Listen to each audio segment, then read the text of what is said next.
Bueno, bienvenidos a todos a este foro de debate que se llama Jóvenes hacia una vida sostenible y que ha sido posible gracias a la subvención de la Comunidad de Madrid y gracias a la iniciativa del Ayuntamiento, en concreto de la Concejalía de Juventud, que ha apostado pues, por lanzar este proyecto. Yo soy Patricia Villoc, soy la directora de formación de Trivium, que es la escuela de debate y oratoria que nos vamos a encargar de coordinar un poco todo esto. Y tenemos hoy, que es quien va a impartir la primera sesión, a María José Díaz, que viene de la Cátedra UNESCO, que también colaboran con nosotros desde la UNED, y es una suerte poder contar con expertos que abarquen la parte de sostenibilidad, como es este caso. Y tendréis 2 sesiones, esta es la primera de sostenibilidad y tendréis otra el próximo martes. Y las 5 siguientes serán ya de habilidades de comunicación, tema de debate, para que podáis tener todo atado y bien atado el día 7 de mayo, que será vuestro torneo. Toda la información la tenéis en Classroom también, los enlaces para los martes a estas sesiones de Zoom.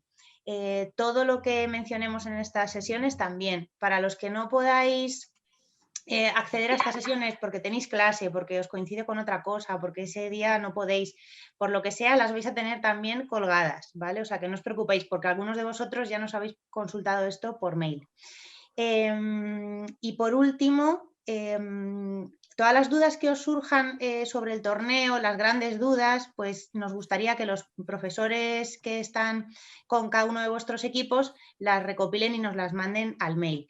De todas formas, si hoy tenéis alguna duda puntual sobre la sesión, las podéis ir poniendo en el chat, ¿vale? Y las intentaremos atender todas. Si se queda alguna en el aire, no os preocupéis porque las respondemos después por mail o lo ponemos en el Classroom si hace falta, ¿vale? Y estamos totalmente a vuestra disponibilidad. Lo importante es que lo disfrutéis, que aprendáis. Este tema es muy importante porque todos vivimos en el mundo, entonces podéis pensar que os preocupa más o menos, pero las consecuencias de todo lo que pasa con el medio ambiente las sufrimos nosotros, ¿vale? Así que bueno, os contará mucho mejor que yo María José y ya le voy a dar el turno de palabra, así que yo apago mi cámara también y le dejo compartir presentación y que os cuente ella, ¿vale? Bienvenida María José y bienvenidos a todos y a todas. Muy bien, muchas gracias Patricia. Bueno, pues buenas tardes a todas y a todos y simplemente me gustaría contextualizar un poco de dónde vengo yo, ¿vale? Bueno, como bien nos ha dicho Patricia, me llamo María José y yo estudié Ciencias Ambientales en la Autónoma. Allí me quedé haciendo un doctorado en Educación Ambiental y luego, bueno, pues estoy colaborando con la Cátedra UNED, con la Cátedra de Educación para el Desarrollo Sostenible y además soy docente en un instituto como los institutos en los que vosotros estáis estudiando, ¿vale?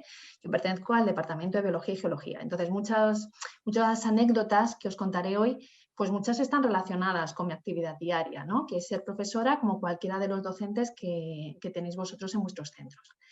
Vale, ¿cómo se va a plantear? Vosotros tenéis un reto muy marcado, muy concreto, y lo que yo voy a hacer ahora es, bueno, primero, una primera sesión como para contextualizar qué es eso de la sostenibilidad y por qué es tan importante en este camino contar con la sostenibilidad para poder seguir avanzando en un futuro, porque si no, no hay futuro, no hay planeta B, ¿no? No sé si habéis escuchado este lema.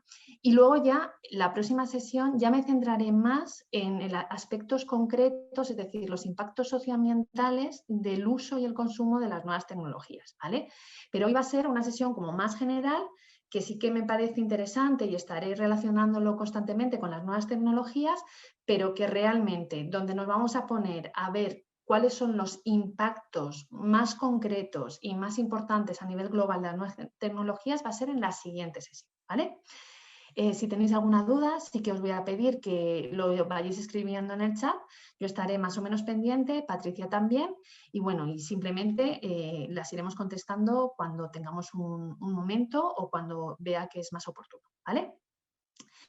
Para empezar, me gustaría dar una vuelta, ¿no? de dónde venimos, o sea, cuál es la historia de nuestra especie, el ser humano, el Homo sapiens sapiens, y cómo se ha relacionado históricamente con el planeta.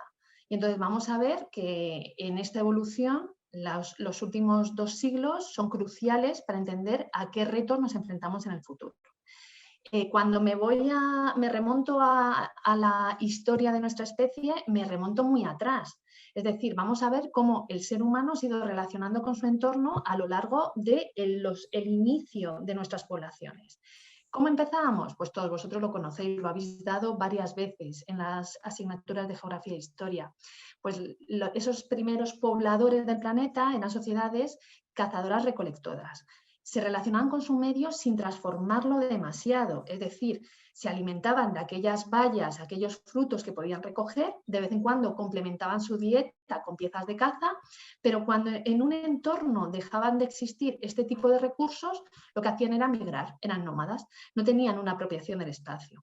Bueno, ¿cuándo cambia esto? Esto cambia cuando accidentalmente, como sucede en las grandes evoluciones históricas en nuestra especie, pues a determinados pobladores se le caen semillas y en un ciclo anual ven que esas semillas brotan y aparecen esas plantas de donde habían recogido esos frutos. Y entonces dicen, bueno, si esto lo plantamos, podemos sacar nuestras propias cosechas.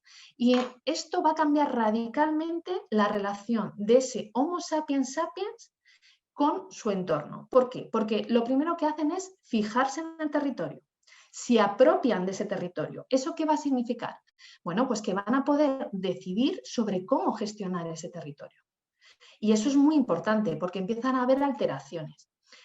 Esta manera de relacionarnos con el medio de una sociedad ya más agrícola y ganadera se va a continuar hasta básicamente hace 2 siglos.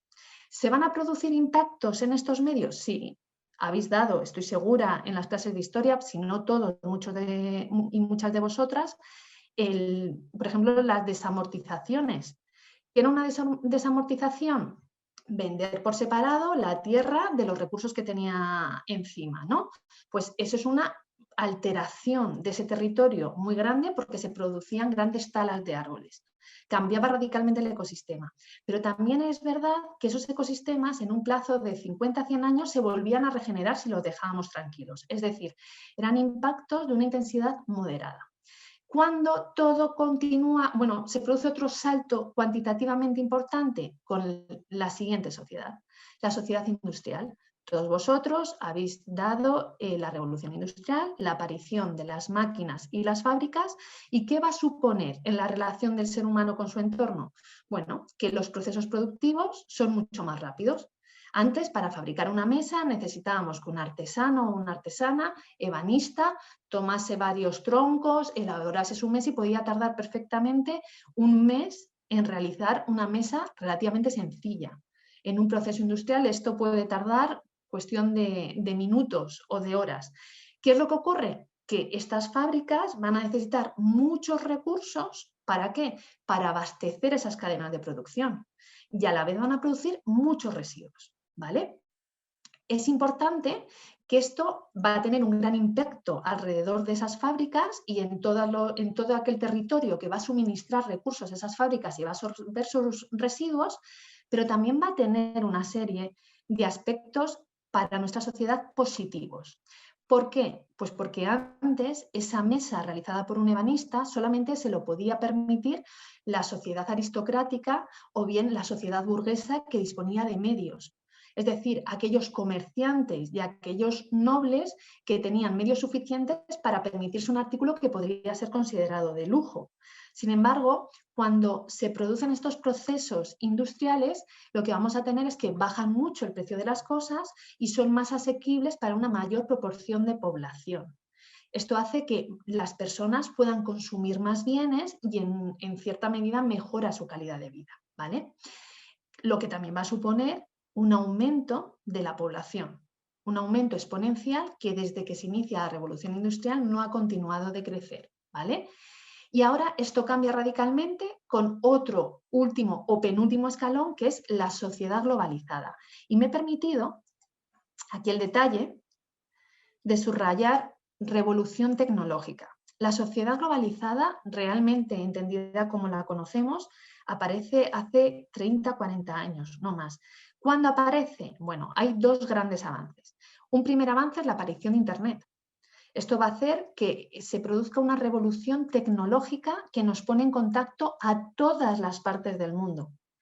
de manera que podemos compartir información en tiempo real, ¿vale? Esa información antes era de forma escrita, pero a partir de la entrada de este tipo de dispositivos se convierte también en una comunicación a tiempo real donde podemos vernos las caras y realizar llamadas que antes tardaban minutos en producirse. Ahora mismo tenemos una comunicación directa con cualquier persona del planeta. ¿Eso qué va a hacer? Bueno, pues lo que hacemos es que estamos mucho más interconectados, no solamente por disponer de la posibilidad de comunicarnos rápidamente con quien nosotros queremos, sino también por el uso de las redes sociales que conocéis más que de sobra. Pero también hay un segundo avance muy importante, que es la mejora de los medios de transporte, ¿vale? Se abarata mucho el transportar materiales y productos de un lugar a otro del planeta. ¿Y esto qué va a suponer? Bueno, pues lo primero que va a suponer es la deslocalización de la producción. Y ahora ya os voy a pedir un poquito de participación, ¿vale? Porque yo me aburro de hablar sola, entonces me gusta que también vosotros participéis. ¿Qué es esto de deslocalizar los procesos productivos? ¿A qué os suena? Lo podéis colocar en el chat, también podéis pedir, dejo de compartir, ¿vale? Y podéis pedir la palabra. A ver, ¿qué es eso de la deslocalización de los procesos productivos? Veo que Yago, ¿no? Yago no. Loren, a ver, ¿quién se le ocurre? Belén, Emma, Diego, Rodrigo. Muy bien, Yago dice, es producir en un lugar y vender en otro. Bueno, pues esto que a día de hoy vosotros lo tenéis clarísimamente establecido en vuestra cabeza. De hecho, yo un ejercicio que suelo hacer en el instituto para ilustrar este tema es revisar rápidamente la etiqueta de vuestro jersey y decidme en el chat así muy rápidamente dónde está producido.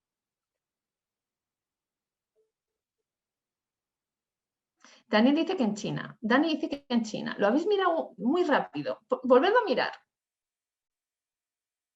Esther dice que en España. Hanna, en países poco desarrollados, pero eso también es como muy etéreo. ¿Qué países poco desarrollados? Chicos, mirad la etiqueta. Está en la etiqueta todo. Ahora ya veo algunos países donde realmente se está produciendo ese producto, ¿vale? Pone Bangladesh, China, Tailandia, India, alguien pone Estados Unidos, Camboya. La persona que ha puesto Estados Unidos o no lo ha mirado bien o es un producto muy de marca, o sea, una marca muy concreta. Y ahora voy a explicar por qué. Tailandia, Camboya. Fijaros, es todo el sudeste asiático, ¿vale? ¿Esto qué significa? Y vuelvo a compartir, un momentito, que me voy al sitio donde yo comparto, porque normalmente doy clase en Cisco, entonces me iba a dar el botón en el otro lado. Bueno, fijaros, ¿por qué os preguntaba esto? Porque toda la producción de ropa en los últimos 30 años se ha mudado al sudeste asiático. ¿Por qué se ha mudado al sudeste asiático? Todos lo conocéis, porque los salarios allí son menores, las condiciones laborales de las personas que trabajan en esas fábricas son mucho menos exigentes que en los países occidentales, que en Europa, es decir, tienen jornadas mucho más largas, en peores condiciones, ganando menos dinero, y además no tienen esas fábricas y esas empresas que cumplir una serie de medidas legislativas a nivel de protección de sus trabajadores, de protección del medio ambiente, depurando aguas o depurando gases, que hace que la producción en esos países sea muchísimo más barata que la producción en Europa o en Estados Unidos, que es donde estamos los grandes consumidores, ¿vale? De cada una de estas prendas. Entonces, ¿qué supone esto? Bueno, pues que en una sociedad globalizada es más barato producir en determinado punto del planeta y consumir a miles de kilómetros. ¿Por qué? Porque es barato el transporte, ¿vale? Luego veremos por qué en la siguiente clase.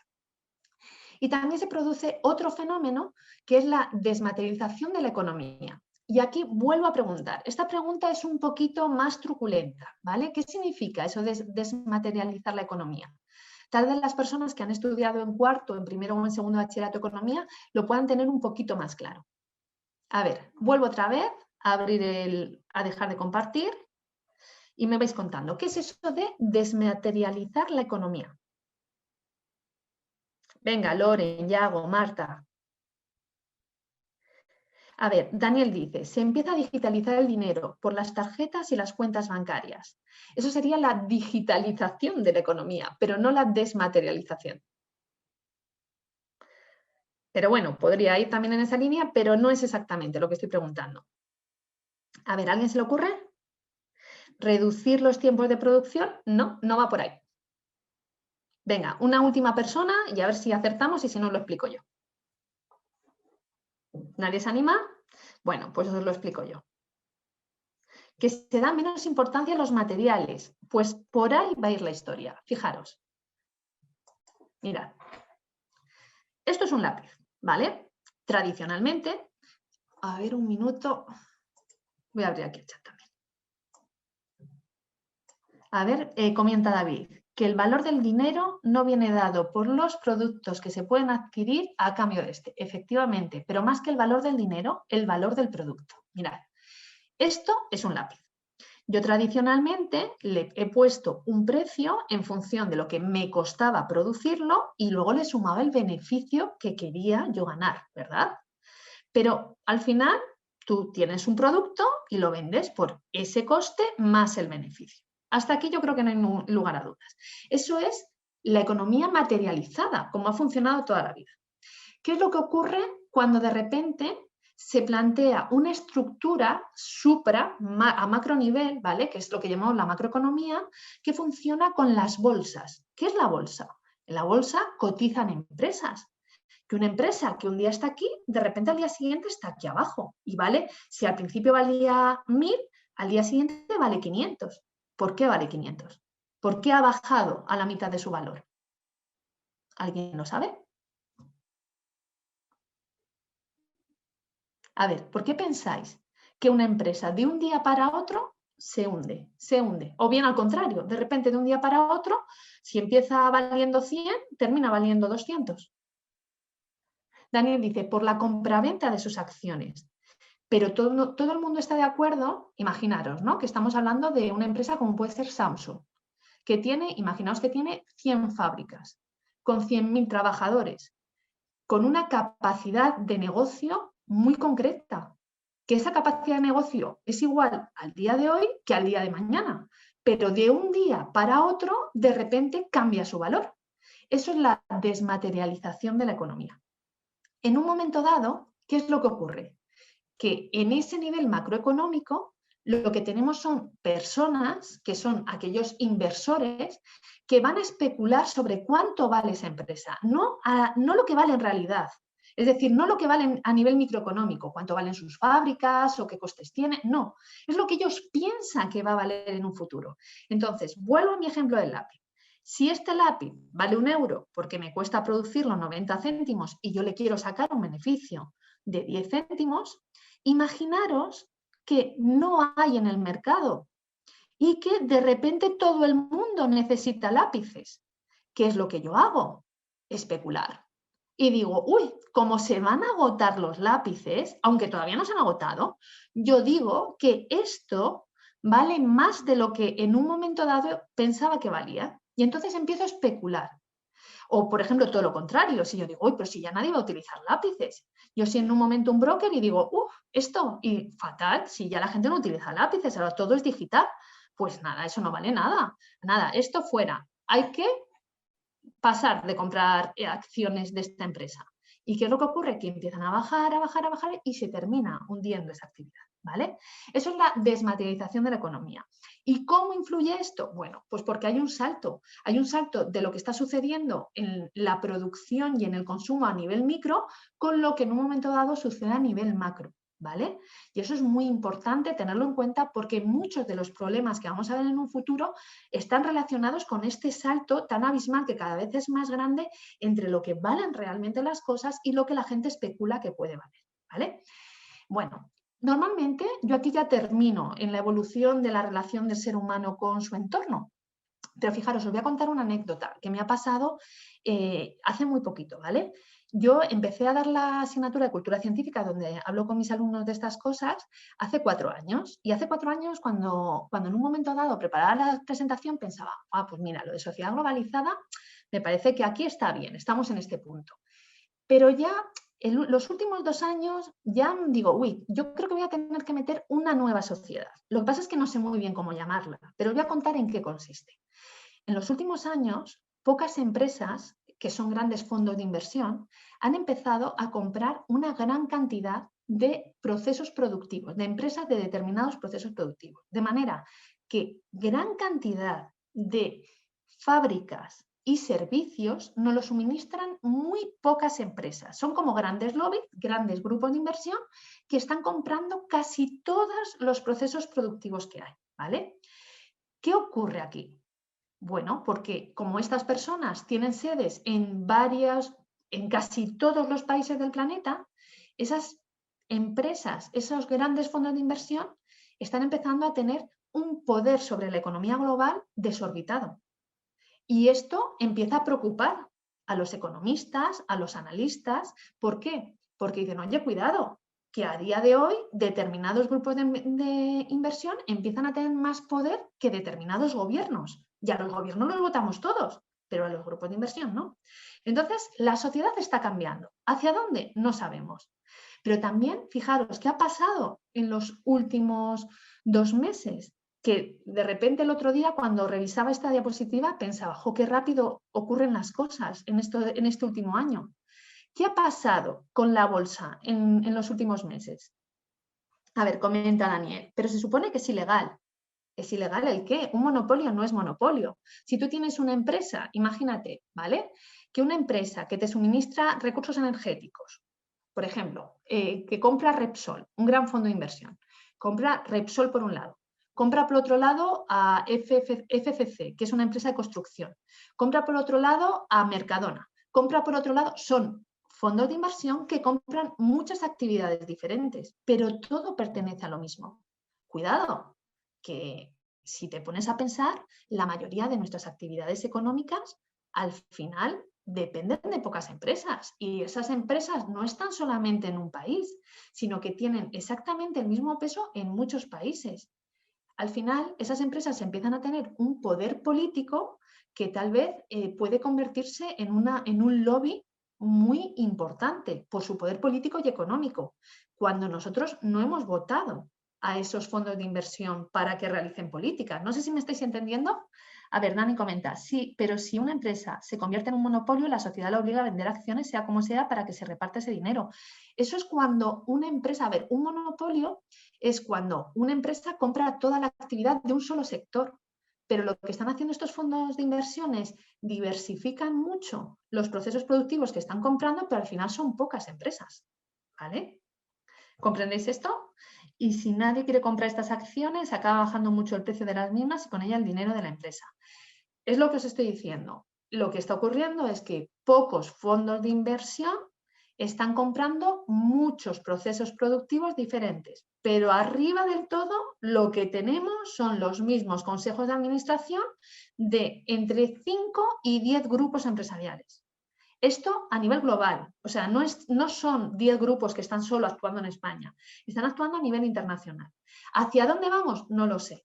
Yo no soy economista y no tengo muy claro hacia dónde va este modelo, pero que el modelo a día de hoy tiende a esto es una realidad, ¿vale? Eso por un lado. Y luego, estas cosas cambian mucho. ¿Hacia dónde está cambiando ahora? Fijaros, ¿qué ha pasado hace 2 meses con la bolsa? Contadme, ¿qué ha pasado? Que si os digo una frase de los pichones se han comido al lobo en la bolsa, ¿qué pensáis? ¿De qué pensáis que estoy hablando?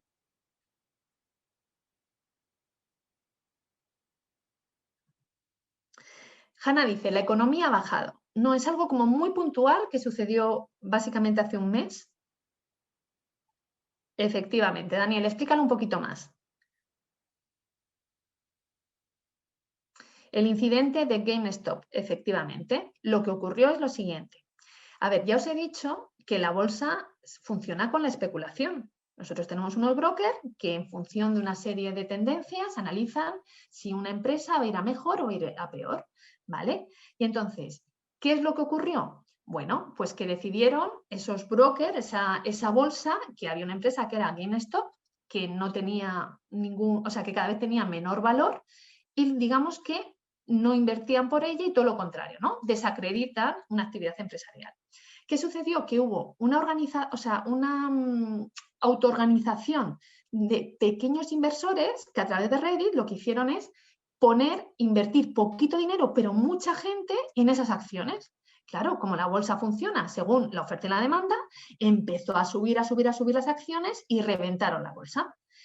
¿Eso qué supone? Bueno, pues lo que supone en un momento dado es el visibilizar cómo la bolsa es una fluctuación muy, muy, muy grande que no está relacionada con el mundo real.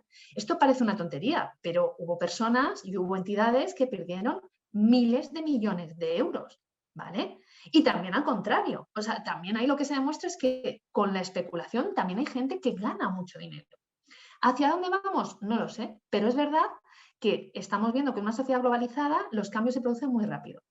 Y que, por ejemplo, este aspecto que os digo, que el poder está en pocos fondos de inversión, con esta iniciativa hace un par de meses, a mí lo que me demostró es, oye, cuidado, que es verdad que pocos fondos de inversión utilizan el sistema para lucrarse, pero también cuidado, porque la gente cuando se autoorganiza también es capaz de hundir a alguno de esos fondos de inversión. Entonces, la conclusión, estamos en una sociedad muy cambiante. A nivel económico, esto tiene una serie de repercusiones, también sociales y ambientales, y es sobre las que vamos a hablar ahora, ¿vale? Venga, ¿dónde estamos ahora? Bueno, pues ahora lo que estamos es en una sociedad que necesita de manera masiva los recursos naturales. Vemos que tenemos a personas que quieren, en un momento dado de David, le apetece pintar. No tengo ningún problema, David, pero si quieres, la última diapositiva, ¿vale? Porque si no es verdad que nos despista un poco. Mira, lo que os estaba comentando, ¿cuál es la relación actual del ser humano con su medio? Bueno, pues lo que tenemos son recursos naturales que estamos consumiendo de manera exagerada en un planeta finito. ¿Y estos recursos naturales qué nos proporcionan? Bueno, pues son bienes y servicios que lo que hacen es mejorar o contribuir a nuestro bienestar. Esos bienes o servicios los consumimos de manera directa, pero también de manera indirecta. Yo os voy a contar estas dos diferencias. De manera directa, con la clasificación típica que ya conocéis, ¿vale? Un minuto, que Daniel comenta. Bueno, Daniel comenta un aspecto de lo de la especulación en bolsa, ¿vale? Voy a continuar con el tema de los recursos. Lo que os está diciendo, esta clasificación de recursos es muy clásica, ya la conocéis. Recursos renovables, recursos no renovables y en medio nos encontramos los potencialmente renovables. A ver, los renovables, aquellos que constantemente se están generando. Los no renovables, aquellos que tardan siglos en generarse. Y los potencialmente renovables, cuando se generan en la etapa de vida de una persona, ¿vale? Si estamos hablando de una cosecha no se produce de un día para otro, como la energía solar o la energía hidráulica o la energía eólica, sino que necesitamos un ciclo completo de un año para que vuelva a brotar esa planta y pueda recoger el fruto. Cuando estamos hablando de talar un árbol, necesitamos que ese árbol crezca lo suficiente como para poder explotar su madera. Bueno, pues esos recursos serían los potencialmente renovables, ¿vale? Estas serían las cosas que consumimos directamente. Pero cuidado, la naturaleza nos ofrece más cosas, no solamente los servicios de abastecimiento, que serían estos de aquí.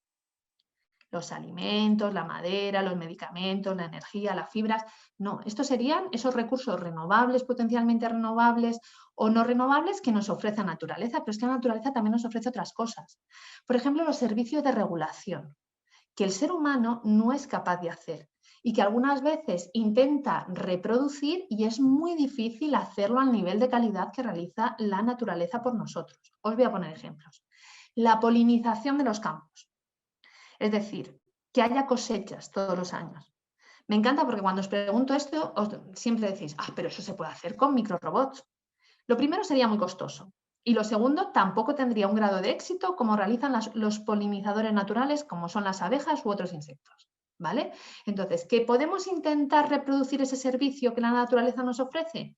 Sí, pero es verdad que no lo hacemos tan bien como lo hace la naturaleza. Y la naturaleza, cuidado, que nos lo hace de manera gratuita. La depuración de las aguas, exactamente lo mismo. Nosotros tenemos las estaciones de depuración de aguas residuales, la SEDAR, que seguramente cerca de vuestro municipio tengáis alguna. ¿Se puede depurar el agua en esas estaciones? Sí. Pero una pregunta, ¿alguna de vosotras o alguno de vosotros bebería el agua, cogería el vaso, metería el vaso en una de las piscinitas antes de sacar ese agua al río y se bebería el agua? ¿Por qué? Si está depurada. Pues efectivamente, porque el nivel de depuración que logramos en la SEDAR no es tan bueno como el que logra la naturaleza, ¿vale? Entonces, efectivamente, conseguimos quitar muchas cosas, pero hay cosas como metales pesados o como restos de medicinas o como muchas otras cosas que no somos capaces de depurar y que por eso ese agua tiene que volver al río para que la naturaleza termine de realizar este proceso, ¿vale? Hablo de esto, pero hablo de la regulación de plagas a nivel climático, del control de enfermedades o la descomposición de residuos. Es decir, hay muchísimos servicios que realiza, sobre todo a nivel de regulación la naturaleza a nosotros, que no nos cobra ni un duro y que si no lo podemos hacer a través de la naturaleza tendríamos que pagar millones de euros para hacerlo mal, ¿vale? Eso por otro lado. Y luego, por otro lado, también tenemos servicios culturales. O sea, la naturaleza nos gusta. De hecho, esto es un aspecto clave que habéis podido ver en el confinamiento. Cuando el día 7 de mayo os dejaron salir a la calle, la necesidad de ir a un espacio verde, en vuestro caso puede que tengáis casas más grandes porque vivís en un municipio con una serie de características que puede que os permita tener mayor acceso a la naturaleza, pero yo que vivo en Madrid, ¿vale? Os puedo asegurar que teníamos verdadera necesidad de disfrutar de un espacio verde, tranquilo y al aire libre. Eso es un servicio cultural que nos ofrece la naturaleza, ¿vale? Es decir, que la naturaleza nos ofrece recursos, pero también nos ofrece otros servicios que muchas veces no valoramos y que son muy importantes para que el ser humano pueda continuar. Vale, continúo un minuto que voy a borrar. A ver cómo se borraba aquí. Vale. Muy bien. Y una vez que hemos obtenido esos recursos, ¿qué es lo que sucede? Pues que también producimos una serie de impactos, ¿vale? ¿Qué es un impacto? Es una modificación del ecosistema para obtener esos recursos donde degradamos su calidad. Y los impactos en función de qué escala sea la que estemos utilizando pueden ser de tres tipos: locales, regionales y globales. Local, cuando yo produzco un impacto en un lugar y las afecciones o bien los efectos se quedan en ese lugar, no los sufre una persona que se encuentra lejos, ¿vale? A ver, por aquí en un momento dado, Daniel comentaba, yo prefiero el agua del grifo y Hanna, no tiene minerales, además de que puede ser perjudicial, efectivamente. Luego, por otro lado, los impactos locales decíamos que son aquellos impactos que se producen en un sitio, ¿vale? Y que no afectan a lo que tenemos alrededor. Los regionales serían aquellos que se producen en un sitio, pero que pueden migrar a zonas limítrofes a ese sitio. Se queda a una escala regional. Pero luego hay otros impactos que son de tipo global. Yo en un momento dado emito gases de efecto invernadero desde mi coche o mi calefacción y yo no puedo decir, oye, quédate aquí en mi burbujita. No, porque realmente se va a la atmósfera y la atmósfera hace una circulación global. En ese caso son impactos que produzco aquí, pero los efectos los pueden sufrir en otros lugares del planeta, ¿vale? Vale, fijaros, estos impactos son obvios y sobre todo en el uso y consumo de las nuevas tecnologías. O sea, cuando vosotros os ha planteado este reto, ¿no?, de qué responsabilidad tenemos en los impactos socioambientales que generan aparatos como este, bueno, a mí se me ocurrió, pues vamos a mirarlo. Vamos a mirar en una de las fases de la producción de estos bienes y servicios, ¿no? En un móvil. ¿Qué necesitamos en un móvil? Pues en un móvil lo primero que necesitamos son una serie de recursos, como son minerales, que ¿de dónde los sacamos? De una mina. Vale, pues vamos a ver qué impactos ambientales produce una mina. Fijaros, si la mina es de estas características, por ejemplo, de extracción de áridos o en una cantera, ¿qué es lo que vamos a ver? Lo primero es que en la imagen que estáis viendo, esa imagen de una ladera escalonada, vamos a tener impactos sobre la atmósfera, que son emisiones de aquellos vehículos que trabajan en esa mina, pero también las propias emisiones de partículas en suspensión de todo el polvo que levanta el movimiento de esas grandes cantidades de materiales, ¿vale? Además, las minas suelen ser lugares bastante ruidosos, donde a la fauna no le gusta vivir, entre otras cosas, por la cantidad de ruido que hay, ¿vale?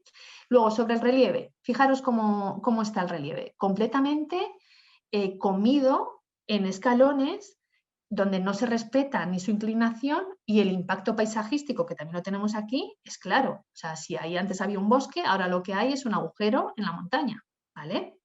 Además de eso, ya hemos dicho que la fauna y la flora, las plantas que había en esa zona ya no están, y la fauna, que en un momento dado aquellas especies de animales que pudiesen vivir ahí, también se han ido porque no tienen un hábitat agradable.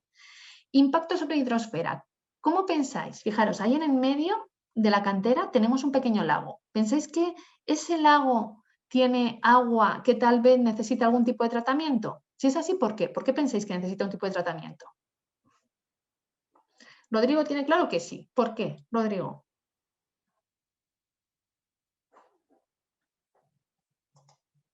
Porque está contaminada la cantera, efectivamente. Porque si nosotros cuando extraemos minerales de una mina, sacamos por un lado una parte del material que es lo que nos interesa, que es lo que llamamos la mena, pero también ese material suele estar acompañado de cosas que no necesitamos, que es la ganga que se suelen almacenar y depositar en el lateral de la mina. Cuando en un momento dado esa ganga es lavada por la lluvia, de ahí sale agua que va a drenar y que va a producir este tipo de masas de agua que por supuesto suele tener una concentración más alta de metales pesados y de determinadas sustancias que a veces se queda aquí si esta balsa estuviese bien impermeabilizada, pero muchas otras veces se filtra hacia el acuífero o se va hacia un arroyo, ¿vale? Es decir, que sí puede tener afecciones en la hidrosfera. Y por último, en el suelo. Nosotros, el suelo fértil tarda más de 100 años en regenerarse. Nosotros pasamos un tractor o una máquina grande por una zona que es suelo fértil y lo que ocurre es que la estructura se compacta y pierde dicha estructura y ese suelo deja de ser fértil hasta que no se ara posteriormente otra vez. En este caso, el suelo, fijaros, es considerado un recurso no renovable porque tarda más de 100 años en volverse a regenerar de manera natural. Y recordad que la diferencia en recurso renovable, potencialmente renovable y no renovable es el tiempo de recuperación. Si tarda aproximadamente 100 años o más en regenerarse, como ocurre con el suelo compactado, se considera que el suelo es un recurso no renovable. Pues cuando tenemos una explotación de una mina, perdemos gran superficie del suelo por esa compactación y a veces también por la contaminación de algunos minerales, ¿vale? Es decir, que cuando yo estoy pensando en este dispositivo, tengo que pensar en un momento dado que para sacar esos recursos y fabricar este dispositivo hay una mina donde está sucediendo todas estas cosas, ¿vale? ¿Y qué es lo que pasa con la naturaleza y con esa relación que tenemos con el medio? Pues fijaros, una cosa que ya está muy estudiada y que se llama la tragedia de los comunes. ¿Qué pensáis que es esto de la tragedia de los comunes?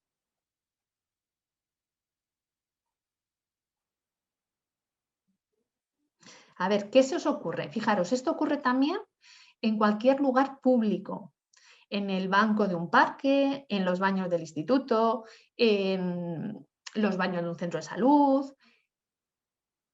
en el mobiliario urbano. Comenta Rodrigo, que por el beneficio propio de pocas personas se acabe un recurso común. No es exactamente eso, pero está relacionado, ¿eh? Daniel va por la misma idea. Esther dice, cuanta más gente lo use, más se desgasta. Más bien es que cuando no nos pertenece, cuando no viene puesto mi nombre y mi apellido en un bien o servicio, la gente tiende a utilizarlo con menos cuidado. Por eso os decía, por ejemplo, las mesas del instituto. ¿Cuántas veces habéis llegado y el compañero del día anterior ha pintado vuestra mesa? ¿Vale? ¿Qué es lo que ocurre? Que cuando no es una cosa propia, cuando es un bien común, existe una tendencia donde la población cuida menos esos bienes. Eso es lo que se llama la tragedia de lo común, que es verdad que se cuida menos que cuando es propiedad privada, ¿vale? Es decir, que en ese sentido, ¿qué nos ocurre con la naturaleza? Que como es de todos, como en un momento dado todos lo utilizamos, digamos que ninguno o mucha gente no se considera responsable directa de ese cuidado, porque como es de todos, pero no es mío. ¿Se entiende? Cuando esa perspectiva cambia es cuando se adquieren políticas de conservación que veremos más adelante, ¿vale? Venga, continuamos. Uy, que se me está... Todavía me queda bastante. Voy a acelerar un poco. ¿Qué es lo que nos encontramos? Bueno, pues nos encontramos, fijaros, con un planeta que es finito, ¿vale? Sin embargo, con un sistema productivo que es lineal. Como capital terrestre van a entrar los recursos en un sistema de producción y consumo y vamos a producir muchísimos residuos. No se comporta como un ciclo, sino como un flujo. Esto nos lleva a que ya desde mediados de la década de los 70, fijaros aquí, hemos sobrepasado la biocapacidad planetaria. ¿Qué significa esto? Bueno, pues que estamos consumiendo más de lo que el planeta es capaz de regenerar. Y esto lo que nos supone es que estamos viviendo de las reservas que tenía el planeta. Cuando llegue un momento que se terminen esas reservas, nos vamos a quedar sin bienes y, por tanto, el sistema productivo colapsará.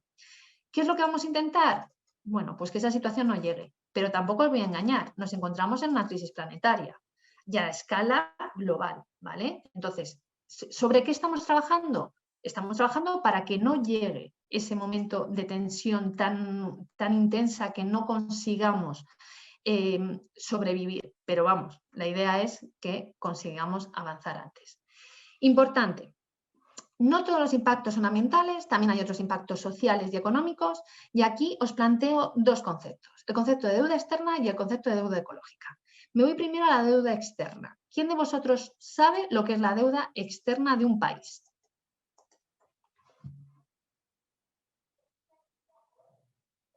A ver, Dani comenta, la solución sería seguir invirtiendo más en poder viajar a Marte y, aunque no sea colonizado, obtener recursos de él, ¿no? Bueno, vamos a ver que hay diferentes opciones. Las opciones las contamos después, ¿vale? Vale, Rodrigo dice, la deuda externa es lo que se debe a otros países. Efectivamente, la deuda externa es la deuda que contrae un gobierno soberano con otro país o con otra institución internacional. ¿Para qué? Ha pedido dinero para conseguir desarrollarse. Realmente es la deuda que tenemos ahora mismo nosotros con la Unión Europea. Nos están prestando dinero ¿para qué? Para que podamos desarrollarnos y superar una situación crítica como es la del COVID, ¿vale? Hasta aquí no hay dudas. Bueno, pues tradicionalmente los países en vías de desarrollo que necesitan ese dinero para poder desarrollarse han pedido al Banco Mundial y al Fondo Monetario Internacional grandes cantidades de dinero, al igual que a determinados países, para poder desarrollarse, ¿vale? Hasta aquí yo creo que no hay duda. ¿Qué es lo que pasa? Bueno, que hay un movimiento que está reivindicando la deuda ecológica. ¿Y qué es la deuda ecológica? Ahora os toca otra vez pensarlo. La deuda ecológica, dice Hanna, es el nivel de consumo de recursos, es la deuda que tenemos todos con la naturaleza. No vais mal, pero no terminamos de enfocarlo. Fijaros, la deuda externa es lo que los países en vía de desarrollo piden a los países desarrollados para llegar a ese nivel, para poder progresar y desarrollarse. ¿Sí? Hasta aquí no hay dudas.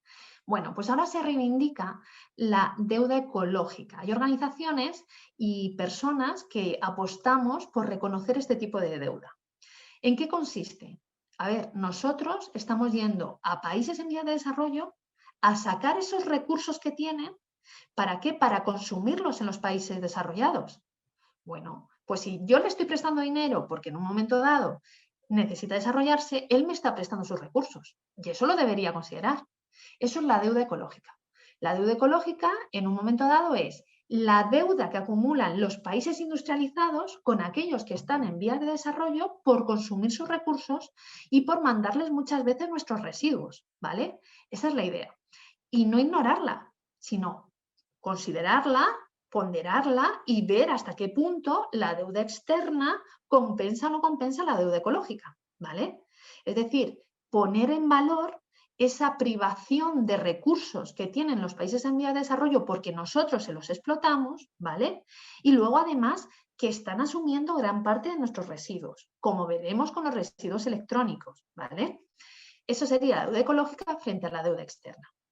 Bueno, aquí os he puesto una pequeña definición de una campaña de ecologistas en acción que se llama ¿Quién debe a quién?, donde lo que en un momento dado se intenta poner en valor es esta relación, que los países en vía de desarrollo siempre están en una posición mucho más baja en la negociación con los países desarrollados porque les deben dinero y esto debería igualarse. ¿Por qué? Porque los países desarrollados también tenemos esa deuda ecológica con esos países en vía de desarrollo, ¿vale? Vale. Bueno, continuamos un momentito. Y ahora, Si integramos todas las ideas que hemos visto y ponemos un ejemplo de un problema a escala global, fijaros lo que nos encontramos. El uso insostenible de las nuevas tecnologías. ¿Qué nos encontramos? Pues mirad, nos encontramos una gran cantidad de recursos, que es este capital terrestre, que se mete en ese proceso de producción y consumo y que luego va a traer un montón de impactos asociados. Tanto los que salen de ese metabolismo de producción y consumo, ¿vale? Como otros que se producen dentro, en el propio hecho de producir y de consumir. Esto es lo que voy a explicar el próximo día. Es decir, cuáles son los impactos y qué datos tenemos para cuantificar estos impactos asociados al uso y al consumo de nuevas tecnologías. Nos vamos a encontrar la basura electrónica, la cantidad de emisiones de gases de efecto invernadero que producen, por ejemplo, los centros de datos, ¿vale? Es decir, esos grandes servidores que manejan el tráfico de datos a nivel internacional. El consumo energético, tanto en la extracción como en la producción de los dispositivos y también durante su uso, ¿vale? La contaminación que se produce en todas estas etapas. Cuidado, los conflictos violentos y la explotación que hay en la extracción de esos recursos, que vamos, o sea, es realmente sangrante, como vamos a ver, con cifras. Y también las condiciones laborales, que son muy mejorables en aquellos países donde fabrican estos dispositivos. Es decir, es una cadena de producción y consumo cargada de una gran cantidad de impactos, que son los que vamos a explicar el próximo día, ¿vale? Venga, continuamos. ¿Vale? Y ahora, ¿hacia dónde vamos? Bueno, pues nos vamos a ir a diferentes modelos de consumo, de producción y consumo. Y lo primero que voy a hacer es explicaros los 3 modelos que existen. A ver, existe el modelo que rige en la actualidad, que es la explotación incontrolada, donde ¿qué es lo que vemos? Mirad, vemos que la economía tiene muchísimo más peso que el medio natural, que se encuentra aquí, ¿vale? Luego tenemos el conservacionismo a ultranza, que eso es lo que se realiza este planteamiento en determinados espacios, como son los espacios naturales protegidos, los parques nacionales, los parques naturales, donde se priman los valores naturales porque son lugares con un valor ecológico muy importante y por eso hay que protegerlo más que en otros territorios y a cambio se pierde parte del desarrollo económico, ¿vale? Y luego nos encontramos una situación intermedia, que es hacia lo que tendemos a nivel global, que es esto de aquí, donde el medio natural y el desarrollo económico tengan el mismo peso. ¿Para qué? Para lograr una sostenibilidad en el tiempo, ¿vale? Y ahora os pregunto, el desarrollo sostenible lo que busca es mejorar la calidad de vida, pero no el nivel de vida. ¿Cuál es la diferencia? ¿Cuál pensáis que es la diferencia?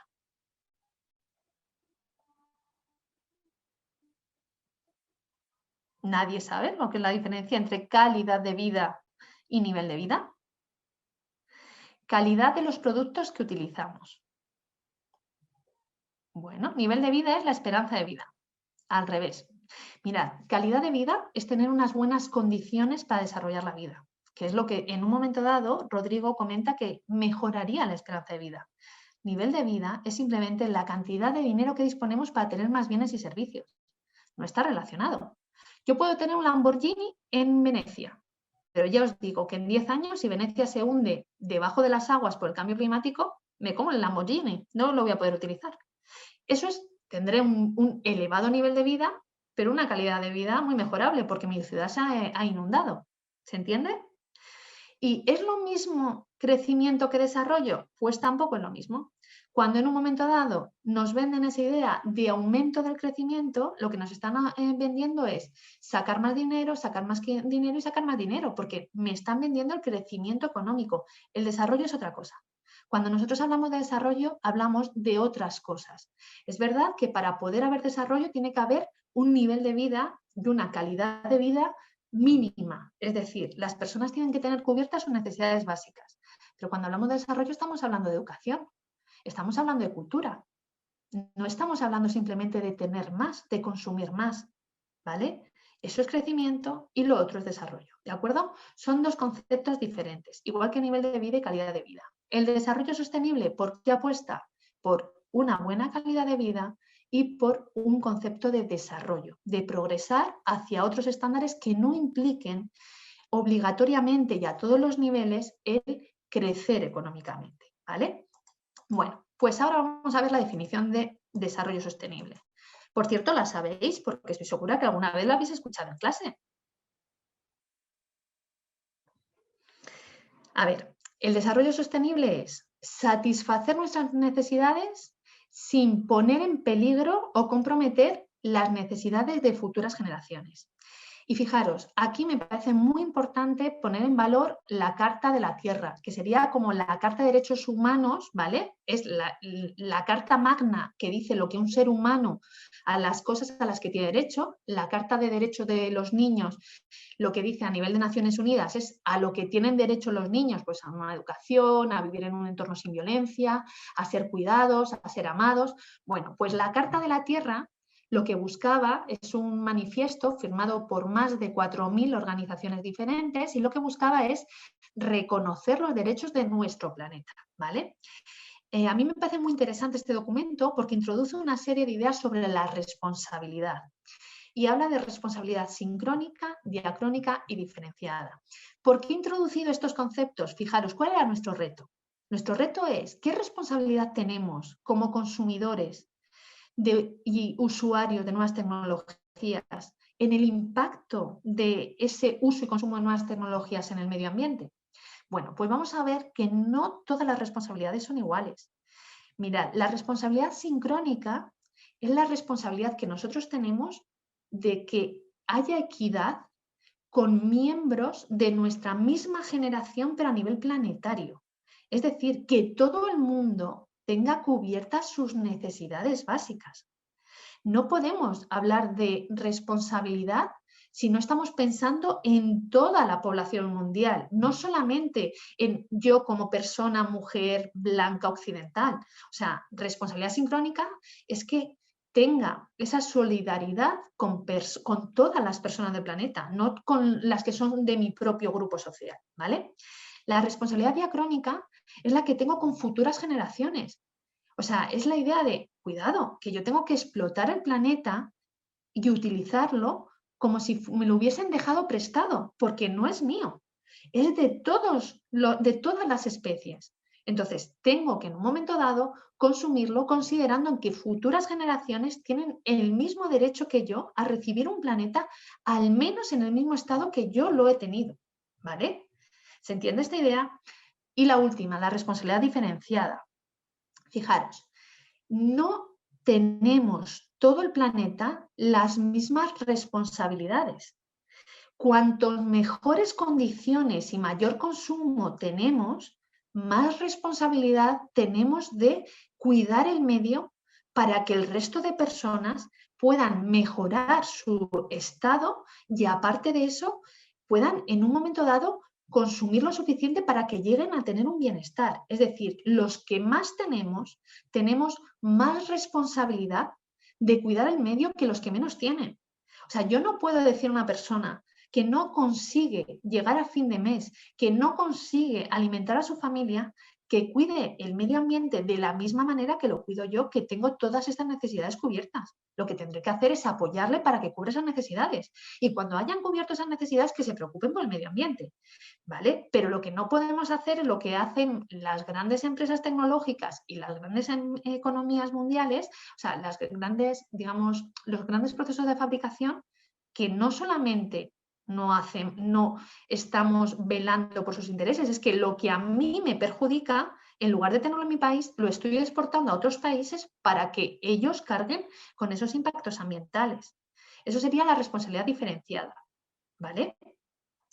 No sé si en un momento dado ha quedado esta idea clara. Responsabilidad sincrónica con los miembros de mi propia comunidad en el mismo tiempo, ¿vale? Cuando digo comunidad me estoy refiriendo a todo el planeta, es decir, con las personas que habitan el planeta. Responsabilidad diacrónica con las personas que habitarán en un futuro, ¿vale? Y responsabilidad diferenciada es que los que más tenemos una obligación moral de apoyar a los que menos tienen, ¿vale? Vale, ¿y qué nos encontramos? Bueno, pues fijaros, nos encontramos con este triángulo. El desarrollo sostenible tiene una vertiente ecológica, social y económica. ¿Y dónde nos encontramos el desarrollo sostenible? Cuando se consideran los tres aspectos. Si hay personas que no tienen solucionado su dotación económica, no podemos pedirle que socialmente o ecológicamente puedan realizar un esfuerzo si económicamente no tienen que comer todos los días, ¿vale? Igual que a nivel social o a nivel ecológico. Es decir, necesitamos un equilibrio en estas tres dimensiones. Además, para lograr este equilibrio hay como varias estrategias. Una estrategia es la Agenda 21 local, que son los planes de los municipios para buscar esa sostenibilidad. Otra era la Carta de la Tierra. Ya os voy a presentar muy rápidamente porque veo que si no me voy a ir en tiempo. Unos pilares que son los que en un momento dado manejamos cuando hablamos de sostenibilidad. A ver, fijaros, cuando en un momento dado trabajamos la sostenibilidad, se tienen que cumplir estos principios. El principio de recolección sostenible, ¿qué significa? Que nosotros vamos a consumir bienes renovables respetando su tasa de producción, su tasa de renovación. Es decir, si la energía renovable nos da 1000 kilovatios, tenemos que consumir 1000 kilovatios al año. Ese sería el principio de recolección sostenible, ¿vale? Además, si en un momento dado estamos utilizando bienes no renovables, perdona, tenemos que cumplir el principio de vaciado sostenible, que es esa tasa de consumo de bienes no renovables tienen que ser en un momento dado menor que el tiempo que vamos a tardar en sustituir esos bienes no renovables por otros que sí que puedan ser renovables o que podamos recuperar. Por ejemplo, a nivel de minerales, debo consumir coltán, debo consumir oro, debo consumir minerales para fabricación de elementos tecnológicos con una tasa menor que lo que soy capaz de recuperar, ¿vale? En las plantas de tratamiento. ¿Se entiende esta idea? Porque si no, en las minas voy a terminar de explotar todos los recursos que tenemos y nos vamos a quedar sin recursos para producir esos dispositivos que necesitamos. Luego está el principio de emisión sostenible. No emitir más contaminantes que lo que la naturaleza puede en un momento dado asumir, ¿vale? El principio de selección sostenible de tecnologías. No todas las tecnologías son iguales. Hay tecnologías que en un momento dado privan, o sea, tienen unos copyright tan abusivos que solamente pueden ser solamente determinadas poblaciones se pueden beneficiar del uso de esa tecnología. Pues eso no es una tecnología sostenible. Hay tecnologías que apuestan por una línea de innovación que está muy ligada al armamento, como puede ser la energía nuclear. Pues tampoco es tampoco es una tecnología sostenible, ¿vale? Es decir, debemos buscar tecnologías limpias y eficientes y que sean sostenibles cumpliendo con los criterios de sostenibilidad, que sea a nivel social, a nivel económico y a nivel ecológico, ¿vale? El principio de irreversibilidad cero es un principio en el que no debemos hacer nada al planeta que no sepamos que pueda ser reversible. Y cuanto menor sea el plazo de reversibilidad, mejor. Si nosotros no sabemos cómo en un momento dado un elemento biotecnológico va a funcionar en un ecosistema, mejor no experimentar con él. Se experimenta en laboratorio, pero no se puede liberar al ambiente porque puede producir daños. Ese es el principio de irreversibilidad cero, ¿vale? Y por último, el principio de desarrollo equitativo, que es el que busca esta solidaridad intergeneracional con los miembros de futuras generaciones e intrageneracional, ¿vale?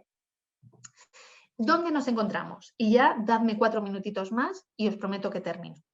Pues nos encontramos en una situación donde los países desarrollados, como bien veis aquí, somos muy poquitos a nivel de población, un 26% de la población, pero fijaros, consumimos hasta el 80% de la producción mundial.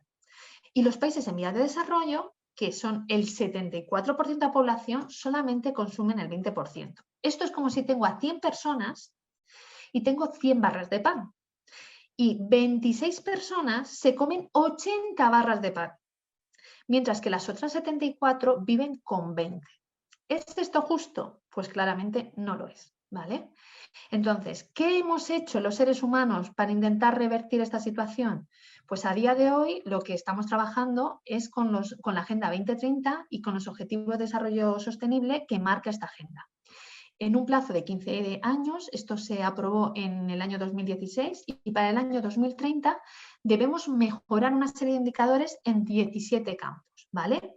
Que ya veremos, son campos relacionados con las personas, con el planeta, con la paz, con la prosperidad y con las alianzas entre los diferentes países. ¿Por qué es importante la Agenda 2030? Fijaros, os pongo una frase literal porque me parece que ilustra muy bien dónde estamos. Estamos resueltos a construir un futuro mejor para todos. Tal vez seamos la primera generación que consiga poner fin a la pobreza y quizás seamos también la última que todavía tenga posibilidades de salvar el planeta. Si logramos nuestro objetivo, el mundo será un lugar mejor en el 2030. Es decir, que estamos en un punto crucial donde el papel de la humanidad en la evolución de la crisis socioecológica es muy importante, ¿vale? Muy bien. ¿Cuáles son los objetivos de desarrollo sostenible? Pues son todos estos de aquí. Y fijaros, yo cuando pensaba en estos objetivos y el impacto que tenemos los consumidores en el uso y el consumo de productos tecnológicos, pensaba, fijaros, es que hay muchísimos indicadores, o sea, muchísimos de estos objetivos de desarrollo sostenible relacionados con la problemática que vamos a trabajar. Si nosotros queremos concienciar a la población para que haga un uso sostenible de sus dispositivos, ¿vale? ¿Con qué tenemos que contar? Con la educación de calidad, que sería el objetivo 4, o con una producción y consumo responsable, que sería el objetivo 12. Vais a ver que en cada uno de estos objetivos podéis trabajar y podéis repensar cuál es vuestro papel como consumidores de aparatos tecnológicos, ¿vale? Que era la actividad que os proponía ahora. Y ahora, ¿cuál es vuestra posición? Bueno, pues tenéis dos preguntas que me parecen preguntas muy relevantes, ¿vale? Que es ¿sobre quién cae esta responsabilidad? ¿Vale? ¿Quién tiene la responsabilidad de modificar esos hábitos de producción y consumo para hacerlos más sostenibles? ¿Somos nosotros como consumidores? ¿Son los gobiernos? ¿Son las industrias? Bueno, sobre esto es sobre lo que vamos a debatir, ¿vale? Nayara lo tiene clarísimo. La gente que lo consume. Bueno, Nayara, vamos a ver que cada uno va a tener su papel, ¿vale? Y sobre vuestras posiciones sois los que tenéis que argumentar y consolidar con datos esa justificación de vuestros argumentos. Esa es la idea. Esta era una presentación general para en la próxima presentación terminar, bueno, de explicar esos impactos asociados a las nuevas tecnologías. Es decir, el próximo día os voy a dar argumentos concretos con datos donde os voy a decir cuál es el efecto real que tiene el uso de nuevas tecnologías en el medio, ¿vale? Y entonces ahí es donde vosotros tenéis que poneros en la posición de, bueno, yo como consumidor, yo como gobierno, yo como industria, ¿qué puedo hacer para revertir esto? ¿Qué tipo de responsabilidad tengo? Y sobre esto es sobre lo que vais a discutir el día 9, ¿vale? Pero os voy a poner tarea, porque como buena profesora de instituto ya sabéis que no os vais sin tarea. ¿Y cuál es la tarea? Pues mirad, la tarea que tenéis es ver este vídeo. Es un proyecto que se llama The Story of the Stuff, que es la historia de las cosas. Ya os aviso que la versión española que os he puesto es versión latina, pero se escucha perfectamente, no hay ningún problema. Y bueno, quiero que veáis este vídeo antes del próximo día porque explica cómo es la producción globalizada. Y me interesa mucho porque son 5 etapas: la etapa de extracción de recursos, la etapa de producción, la de consumo y luego la de tratamiento de residuos, ¿no? Y en cada una de estas etapas vais a ver a nivel global qué afecciones tiene, qué impactos tiene, tanto ambientales como económicos como sociales, ¿vale? Entonces, tarea, trabajar este audiovisual. Y por mi parte ya he terminado. Me imagino que si tenéis alguna duda lo podéis comentar aquí y bueno, estoy a vuestra disposición.